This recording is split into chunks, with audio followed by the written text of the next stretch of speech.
ओम शांति।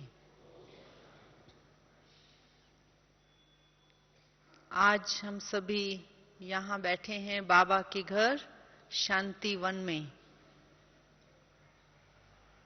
एक दो दिन के बाद तो बाप दादा से मिलेंगे ही, लेकिन बाप दादा ने हम सभी को गॉडली स्टूडेंट बना दिया है। स्टूडेंट, ईश्वरीय विद्यार्थी। तो विद्यार्थी को एक ही लगन रहती है, वो होती है स्व उन्नति। तो हमारी लाइफ बाबा ने कौन सी बनाई है? ईश्वरीय विद्यार्थी जीवन। हमारा स्कूल कितने बजे खुलता है? सुबह 3:30 बजे खुल जाता है। दूसरे स्कूल तो 7 बजे खुलते होंगे, 8 बजे खुलते होंगे। हमारा स्कूल सबसे जल्दी खुल जाता है। आप खुश हैं? सुबह सुबह 3:30 बजे हम उठते हैं और बाबा हमारा टीचर है, वो हमको योग की ड्रिल भी कराते हैं। तो पहला साधन हमारी उन्नति का है कि अपनी विद्यार्थी जीवन की जो महत्व है उसको याद रखना कि मेरे जीवन का जो विशेष उद्देश्य है वो है उन्नति करना, स्व उन्नति करना। तो पहली जो हमारी उन्नति शुरू होती है वो होती है सुबह से 3:30 4 बजे। जब हम उठते हैं तो वो हमारी उन्नति है, और नहीं उठते हैं तो कितने दिन पीछे चले गए। जैसे रोज स्कूल जाओ, एक दिन नहीं जाओ तो मान लो आप कितने दिन पीछे, कितने सालों पीछे वाला संस्कार जो उत्पन्न हो गया, जिसने बाधा डाल दी, ना उठने दिया सुस्ती ने, तो कितने समय पीछे वाला संस्कार जो उत्पन्न हुआ वो उन्नति नहीं है, वो क्या हो गया? अवनति, पीछे चले गए। तो इसलिए योग में बैठना हमारी उन्नति है, उठना हमारी उन्नति है। मान लो हम योग में बैठते हैं और अपने मन को अलर्ट रखते हैं, वो उन्नति है, स्व उन्नति है। जैसे हम अपने को दुआएं दे रहे हैं और बाबा खुश होता है जब देखता है मेरा बच्चा रोज की दिनचर्या में सुबह से लेकर शाम तक सब प्रकार के नियम मर्यादाओं पर चलता है। तो बाबा हमको दुआ दे देते हैं, खुश हो जाता है ना बाबा। क्योंकि लौकिक में भी आप देखो, माँ बाप किस बच्चे से खुश होते हैं? जो बच्चा स्कूल जाने के टाइम खुशी से जाता है। थोड़ा भी सुस्ती करे तो माँ बाप उसको उठाते रहते हैं, और फिर मूड उसका खराब हो जाए तो भी माँ बाप खुश नहीं है उससे। अपनी इच्छा से, अपनी हिम्मत से, अपनी इनिशिएटिव से, अपनी प्रेरणा से जब वो पुरुषार्थ करता है बच्चा, तो उसको उन्नति कहते हैं हम लोग, प्रोग्रेस कहते हैं। तो ईश्वरीय विद्यार्थी जीवन का महत्व ऊंच तब बनता है जब हम उन्नति करते हैं। विद्यार्थी तो बहुत हैं, लाखों विद्यार्थी हैं, लेकिन उन्नति किसकी हो रही है रोज? जिसको मन में लगन है कि मुझे अपने को बदलना है। क्योंकि बाबा ने कहा ये तुम्हारा जीवन जो है, ये जो ईश्वरीय जीवन है, इसमें पढ़ना भी है और पढ़ाना भी है, और 5 बातें हैं इस ईश्वरीय जीवन में। एक है पढ़ाई, हम पढ़ाई भी कर रहे हैं, और साथ में लड़ाई भी कर रहे हैं। किससे? माया से लड़ाई भी कर रहे हैं, और चढ़ाई भी कर रहे हैं। चढ़ाई माना जैसे पहाड़ पे चढ़ते हैं ना, तो रोज हमारी चढ़ाई भी हो रही है। यदि हम ऊपर चढ़ रहे हो पहाड़ पर और पीछे देख लें तो एकदम गिर जाएंगे। तो ऐसे ही बाबा ने कहा कि हमारी चढ़ाई भी है, हम चढ़ती कला में हैं, लेकिन यदि पास्ट की बातें सोच लेते हैं मन में, मन पीछे की बातें सोच रहा है, तो वो हमारी गिरती कला में मन चला गया, गिर गए। तो इसलिए चढ़ाई भी है, तो पढ़ाई भी है, लड़ाई भी है, माया के साथ युद्ध भी है। तो इसलिए हम योद्धा भी हैं। तो ईश्वरीय जीवन में विद्यार्थी भी हैं, योद्धा भी हैं। योद्धा माना जो युद्ध के मैदान पर सदा अलर्ट रहे। आप योद्धा हैं या खाली विद्यार्थी हैं? योद्धा हैं, अलर्ट। योद्धा को ध्यान रहता है कि युद्ध में मेरे को कोई हार ना दे। उसको ये ध्यान रहता है कि सदा ही मुझे यूनिफॉर्म में रहना है, अलर्ट रहना है। कभी किसी का हमला हो तो उसी समय एवर रेडी बनकर अपने देश को बचाना है। हाँ, उसका ये मतलब होता है ना योद्धा का। तो हम भी युद्ध के स्थान पर हैं, माया से युद्ध करते हैं। तो माया हमारे मन में जो पुरुषार्थहीन की बातें हैं ना, वो डालती है हमारे मन में। सुस्ती की बातें डालेगी, अलबेलेपन की बातें डालेगी, ये है माया। लेकिन हमको परखना है उसको कि ये माया है, लेकिन मेरा उद्देश्य है उन्नति करना। तो जब हम अपना परख लेते हैं माया को, तो परख कर हम उस पर विजय प्राप्त कर सकते हैं। यदि नहीं परखेंगे, हम कहेंगे, माया कहेगी सो जाओ, हम कहेंगे हाँ बात तो ठीक है, बहुत थका हुआ हूं, सो जाता हूं। तो ये माया के साथ हमने साथ दे दिया। लेकिन माया को परख कर उससे उस पर जीत पाकर हम आगे बढ़ गए, उसको हम उन्नति कहते हैं। तो दो एनर्जी काम कर रही हैं, एक है बाबा की एनर्जी, दूसरी है माया की एनर्जी। तो माया को आप सब जानते हैं। माया कौन है? अपनी ही हमारी कमी और कमजोरी का नाम माया है। हमारी ही कमी, हमारी कमजोरी, द्वापर युग, कलयुग जो जीवन हमने जिया विकारों वश, जो कमजोरी है हमारे अंदर विकारों की, नेगेटिव सोचना, पास्ट का सोचना, या मन व्यर्थ सोचे और कई प्रकार के विकल्प चले, ये सब माया। तो बाबा कहते हैं कि ये याद रखो कि हम योद्धा हैं, माया से लड़ने आए हैं, कमजोरी से हमको लड़ करके पार होना है। और तीसरा है कि हमारे ईश्वरीय जीवन में हमारी उन्नति होती है जब हम मुरली का विचार सागर मंथन करते हैं। जैसे बाबा मुरली सुनाते हैं सुबह, फिर हम अलग समय लेकर व्यक्तिगत रूप में बैठकर उस पर विचार करते हैं, उसकी गहराई में जाते हैं, उसको फील करते हैं, बाबा के वाइब्रेशंस को, बाबा की मुरली को हम ज्यादा समझते हैं। वो जो हम अलग टाइम देते हैं अपने विचार सागर मंथन के लिए, उसको हम उन्नति कहते हैं। हाँ, क्योंकि सुन तो सब रहे हैं, लेकिन जब हम अलग बैठ करके उस पर गहराई से सोचते हैं, तो जैसे हमने अपने व्यक्तिगत अपने को समय दिया अपनी ही उन्नति के लिए ना। जैसे स्कूल में स्टूडेंट होते हैं, वो पढ़ने के बाद क्या करते हैं, घर में जाकर घर का काम उनको मिलता है ना, होमवर्क कहते हैं जिसको, वो करते हैं बैठ के। सभी स्टूडेंट करते हैं, विद्यार्थी करते हैं, घर में जाकर के वो लोग अपना होमवर्क करते हैं।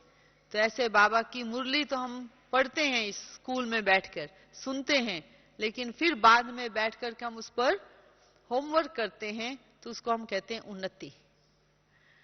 तो पहला है योग, योग करना, अलग समय निकाल करके भी योग करना। फिर है मुरली का विचार सागर मंथन करना।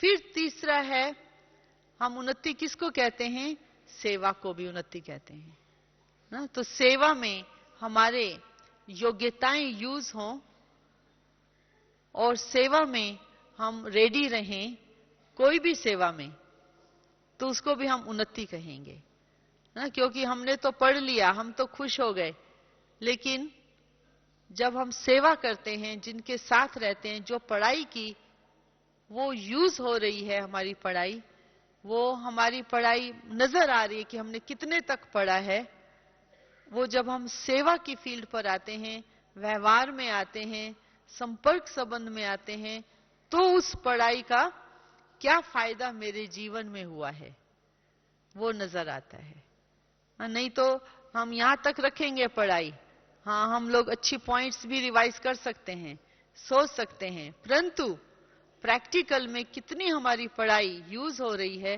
वो जब हम एक दूसरे के संपर्क में आते हैं तो पता चलता है कितना हमारे में परिवर्तन आया है इस पढ़ाई से। तो हम ईश्वरीय विद्यार्थी भी हैं, योद्धा भी हैं, और तीसरा हमको ये भी सोचना है कि हम बाबा के बच्चे भी हैं। बाबा के बच्चे बनना बहुत आसान है या नहीं आसान? हाँ, जिस दिन हमने महसूस किया बाबा हमारा है, हम बाबा के हैं, अपनापन लगता है, मेरा बाबा कहते हैं, फील होता है हम बाबा के हैं।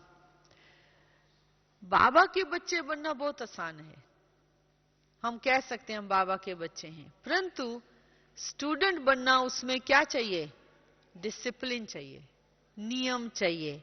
रोज की दिनचर्या में हम सुबह उठ करके स्टडी करते हैं, आलस्य को भगाते हैं, उसके लिए नियम है, बाबा ने नियम दिया है कि सुबह उठो, क्लास करो, ताकि हमारे जो संस्कार हैं वो चेंज हो जाएं। तो स्टूडेंट बनने में मेहनत है क्योंकि नियमों पर चलना है, परंतु योद्धा बनने में बहुत कम है जो योद्धा की स्थिति में रहते हैं। क्योंकि स्टूडेंट बनना मीन्स नियम पालन करना, और योद्धा बनना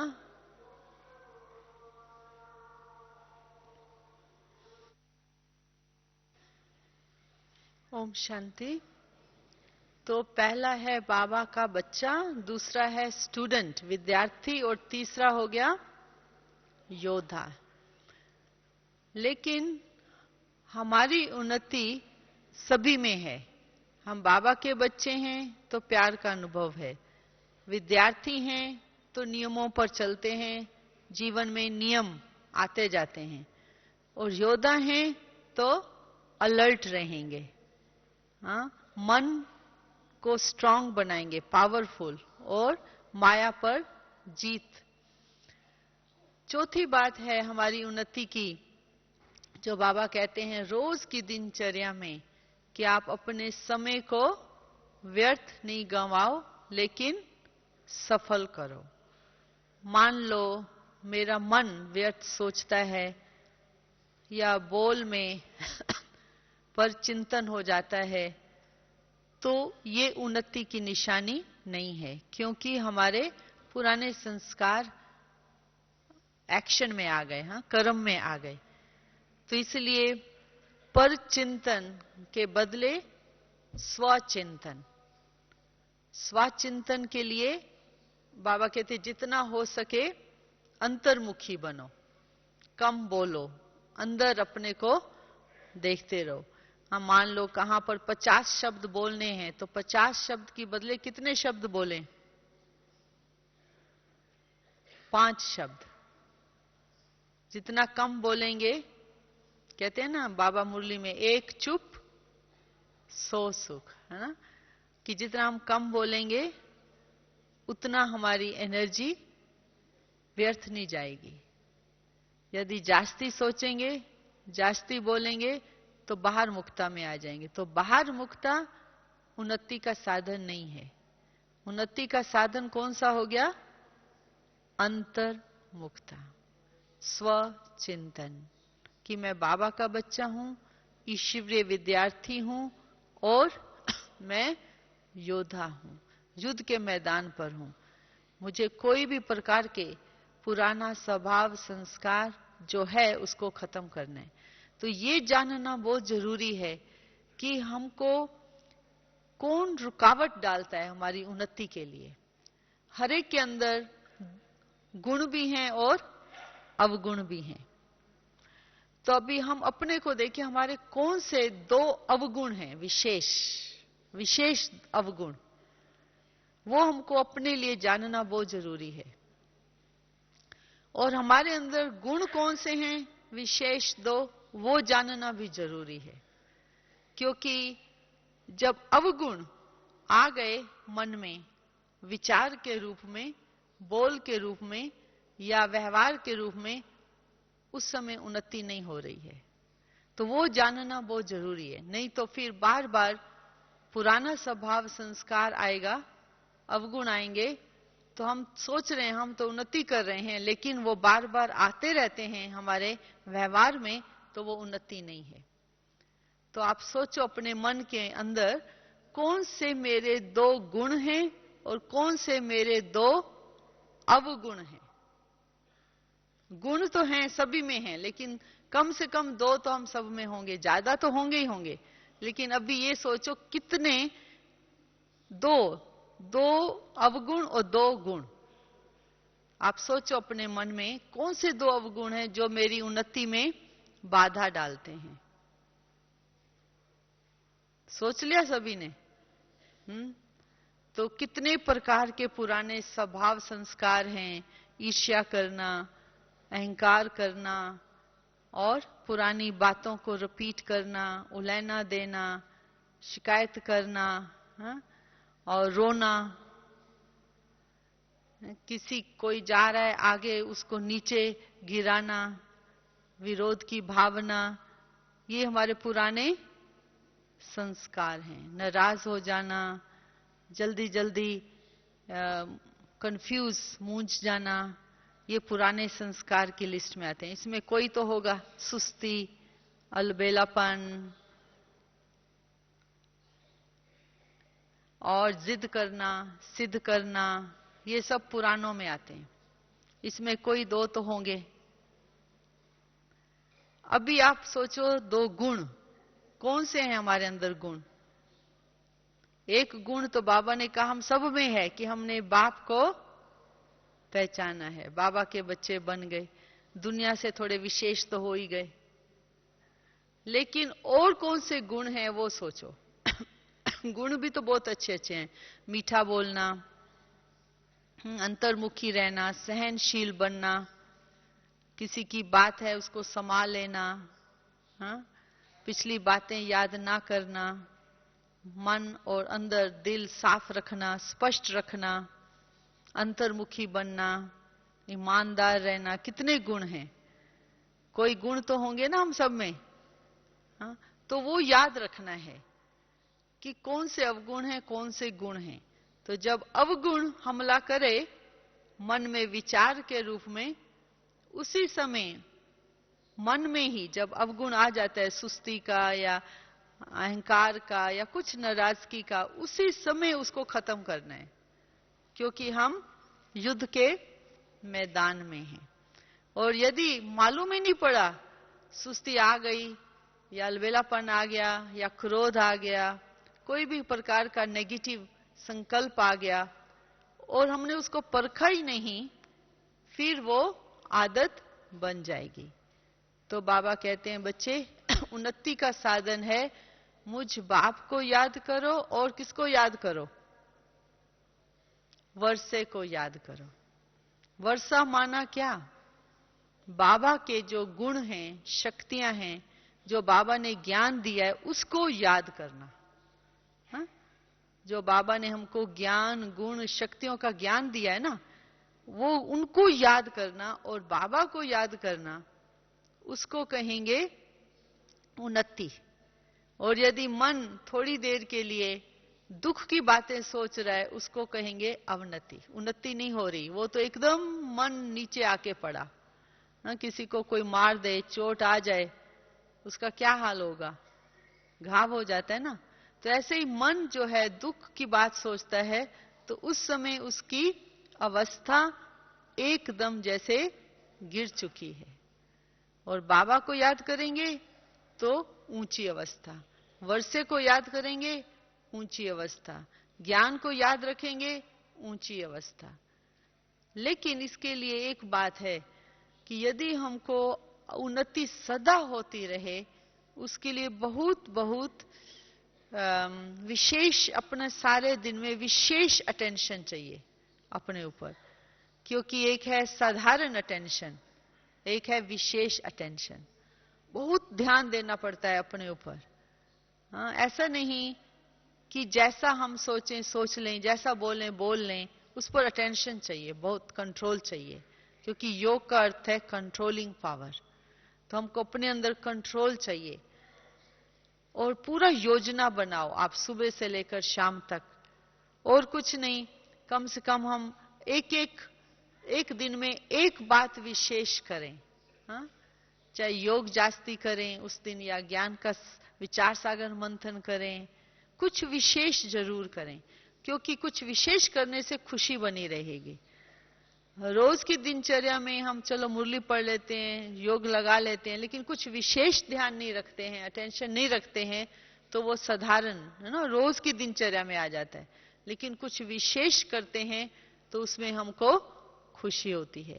तो आप विशेष पुरुषार्थ करो सुबह से शाम तक। कोई बाहर दिखावे का पुरुषार्थ नहीं, लेकिन यह हमारे अंदर का पुरुषार्थ कि चलो सारे हफ्ते में एक दिन मौन रहना है, शांत रहना है, बोलना नहीं है, कम बोलना है। हाँ, बहुत कम बोलना है। एक दिन पूरा ही मौन रखो, एक दिन मुझे पूरा सहनशील बनना है, तीसरे दिन पूरा मीठा बोलना है, चौथे दिन बिल्कुल क्रोध पर जीत पानी है। रोज कोई विशेष पुरुषार्थ चलता रहे अंदर ही अंदर। उसमें क्या होगा, विशेष अटेंशन भी रहेगा और खुशी भी रहेगी और उन्नति होती रहेगी ना। रोज एक तो थॉट लेना पड़ता है, संकल्प लेना पड़ता है कि आज मुझे क्या करना है विशेष। वो सुबह 4:45 बजे जब अमृत वेला खत्म हो ना, अमृत वेला खत्म होने लास्ट मिनट ये सोचना है कि आज मुझे सारे दिन में क्या विशेष उन्नति करनी है। वो एक संकल्प ले लो मन में, तो वो संकल्प काम करता है सारे दिन में। और यदि हम अमृत वेला करके उठ के आ गए, कोई विशेष संकल्प नहीं लिया सारे दिन के लिए, तो मन जो है उसी हिसाब से चलता रहेगा। लेकिन जो हम संकल्प लेते हैं विशेष कि आज ये उन्नति का साधन है मेरा, आज सारा दिन सहनशील बनना है, आज सारा दिन मुझे कम बोलना है, तो वो वाला जो संकल्प है ना मन में, जो जिसके लिए हमने विशेष संकल्प किया उन्नति के लिए, वो सारा दिन वो संकल्प के आधार से हमारी उन्नति होती रहेगी। बाकी तो हम थोड़ा सा आपको समाचार सुनाते हैं, सेवा समाचार जापान का भी, और हमारे साथ एक बहन भी आई हैं, वो भी आपको थोड़ा समाचार सुनाएंगे। मैं विशेष जो हमारे सेवा केंद्र हैं जापान, हांगकांग, फिलीपींस, वहाँ की सेवा के लिए हूँ। और जापान में बुद्धिस्ट लोग रहते हैं। जो बुद्धिस्ट लोग हैं उनमें विशेष होता है कि हम नोबल, कर्म अच्छा हो, व्यवहार अच्छा हो, परंतु भगवान कौन है, भगवान के प्रति वो प्यार वो नहीं है। आप देखते होंगे कल्प वृक्ष में बुद्ध दिखाते हैं ना, बुद्ध ऐसे बैठा है ना आंखें बंद करके, वो अंतर्मुखी होकर के अपने अंदर का चिंतन कर रहा है। लेकिन भगवान के प्रति वो प्यार वो नहीं है बुद्ध धर्म में। तो इसलिए बुद्ध धर्म के जो लोग हैं वो ज्यादातर साल में एक दिन जाते हैं मंदिर, 1 जनवरी को। वो भी इसलिए कि भगवान सब कुछ ठीक ठाक रखे हैं, बाकी रोज नहीं जाते हैं। रोज जो है वो लोग कर्म ही पूजा है, सुबह सुबह उठ करके भाग दौड़ करके काम करने जाते हैं, सुस्ती नहीं है वहां। इनके धर्म में कर्म ही पूजा है, कर्म करके दिखाओ। कल्चर ऐसा है कर्म करने का, हार्ड वर्किंग मेहनती लोग हैं। और विशेष जो जापान के लोग हैं उनको भारत के प्रति बहुत प्यार है, क्योंकि बुद्ध धर्म यहीं से गया हुआ धर्म है ना, तो भारत के लिए प्यार है। और योग सीखना चाहते हैं भारत के ही लोगों से, जैसे वो इंग्लिश सीखना चाहते हैं अंग्रेजों से और योग सीखना चाहते हैं भारत के लोगों से, क्योंकि उनको ओरिजिनल चीज चाहिए। और तीसरा, उनको बहुत अच्छा लगता है ये राजयोग, क्योंकि यहाँ परिवार का प्यार मिलता है। उनकी लाइफ स्टाइल में प्यार नहीं रहा, क्योंकि काम काम काम, कर्म कर्म कर्म, टाइम ही नहीं है बैठ करके हम एक दूसरे से लेन देन करें। तो पारिवारिक प्यार उनको राजयोग ब्राह्मण परिवार से मिलता है। और तीसरा, वातावरण की शुद्धि, है ना। बाबा के घर में तो शांत वातावरण, शुद्ध वातावरण, उससे उनको सेफ्टी लगती है, सुरक्षा मिलती है। क्योंकि घर में जाएंगे, जॉब में जाएंगे, कोई कुछ सोच रहा है, कोई कुछ सोच रहा है, उनका प्रभाव पड़ता है ना नेगेटिव का। सेंटर पे आएंगे तो शुद्ध और शांत वातावरण, उनको अंदर से सुरक्षा महसूस होती है। तो दैवी परिवार का प्यार और शुद्ध शांत वातावरण। और तीसरा, क्योंकि बुद्ध धर्म में निर्वाणा की बात आती है ना, निर्वाण, निर्वाण धाम, निर्वाण वाणी से परे। तो इसलिए इनको आप कहो 2 घंटे योग में बैठने, वो सीधा ऐसे बैठ जाएंगे, निर्वाण की स्थिति तक तो पहुंच जाते हैं, है ना। लेकिन बाबा से मिलन कैसे मनाना है, संबंध कैसे रखना है, वो प्यार का अनुभव कैसे करना है, वो फिर राजयोग द्वारा मिलता है। वैसे वो 2 घंटे आप उनको को बैठ जाओ, बैठे रहेंगे, शांति की अवस्था, निर्वाण की अवस्था, वाणी से परे की अवस्था, परंतु वो सुख का अनुभव, अतीन्द्रिय सुख का अनुभव, दिल खोलना है बाबा के साथ, बहुत बाबा से अच्छी तरह से प्यार से बात करनी है, वो संबंध का अनुभव नहीं है उनको, वो राजयोग से हम उनको सिखाते हैं। तो इस प्रकार से वहां के लोग जो हैं, जब समझ आ जाता है तो जल्दी खान पान शुद्ध हो जाता है, पवित्रता जीवन में आ जाती है। तो मेहनत नहीं लगती, क्योंकि समझ आ गई, दृढ़ता आ गई और कर्म में आ गया। परंतु जब तक समझ ना आए तब तक संघर्ष चलता है। तो हमने देखा है कि जब वो एकदम समझ जाते हैं तो पूरा उनका जीवन परिवर्तन हो जाता है। तो जापान में 3 सेवा केंद्र हैं। एक है कोबे, हिरोशिमा, टोक्यो। तो हिरोशिमा जहां बॉम्ब पड़ा था ना दूसरे विश्व युद्ध में, तो वहां पर उनका पीस म्यूजियम बना हुआ है, म्यूजियम। तो वहां सब प्रकार के दिखाए हैं, युद्ध में जब बॉम्ब पड़ा था क्या हाल हुआ था इंसान का, चमड़ी का, चीजों का, वो सब चीजें उन्होंने म्यूजियम में रख दी हैं, ताकि लोग जाएं और रियलाइज करें कि थोड़े सेकंड में बॉम्ब गिरने से क्या नुकसान हो गया था। लेकिन इंसान फिर भी रियलाइज तो नहीं करता है, अभी तो कितने बना के बैठा है इंसान बॉम्ब, है। तो उसके साथ साथ हमारा भी पीस म्यूजियम बना हुआ है। तो आत्मा का ज्ञान, परमात्मा का ज्ञान, कर्म योग, योग कर्म करते हुए भी हम योग में कैसे रहें, योग की स्थिति कैसे, हमने भी वहां एक म्यूजियम बनाया हुआ है कि लोग आकर के देखें और शांति, सच्ची शांति क्या है उसका अनुभव करके जाएं। बहुत सुंदर म्यूजियम, बहुत डार्क रूम है जहां हमने पिक्चर्स लगाई हुई हैं। तो वो लोग बैठते हैं और शांति का भी अनुभव करते हैं और समझ भी लेकर जाते हैं। तो इस प्रकार से ये बुद्ध धर्म के आत्माओं की सेवा है वहां पर। और साथ में और देश हैं वहां, तो क्रिश्चियन लोग हैं, उनके धर्म में भगवान के प्रति प्यार है, डर है, संबंध है, थोड़ा सा आसान हो जाता है वहां पर बाबा का परिचय देना।